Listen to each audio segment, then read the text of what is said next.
방금 뭐 변호사님도 계획살인에 대한 가능성을 짚어주셨고 또 이 하늘 양의 아버지도 완벽한 계획살인이라고 생각한다라고 이야기를 했다고 합니다. 뭐 흉기에 여러 차례 찔렸다고 하고요. 또 저항하다가 이제 손에 난 상처도 있다고 하는데 이런 게 좀 뭐 시사하는 바가 좀 있을까요?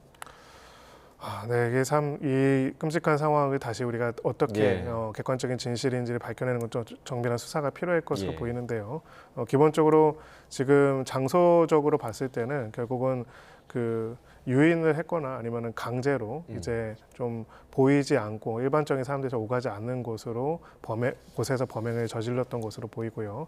결국은 범행 과정에 있어서 이제 결국 흉기를 사용했다면은 그 흉기를 사용했다는 부분이 일정 부분 지금 나타나고 있는데 그렇다면은 교사가 학교로 오면서 흉기를 준비한다는 거는 네. 사실 상상하기가 어렵지 않습니까? 그런 부분에 있어가지고는 어느 정도 상당한 계획성을 가지고 범행이 이루어지지 않았을까 추론해 볼 수 있습니다. 다만 구체적인 내용들은 수사를 통해서 객관적으로 밝힐 필요가 있지 않을까 싶습니다. 예.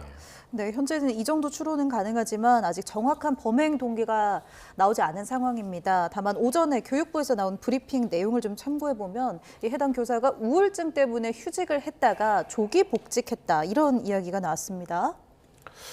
네, 일단은 지금 어느 경우에도 정상적으로 이 부분을 설명할 수가 없는 너무나 끔찍한 사건이기 그렇죠. 때문에 네. 도대체 왜인지 모든 분들이 분노와 또 슬픔과 궁금함을 가질 것으로 생각합니다.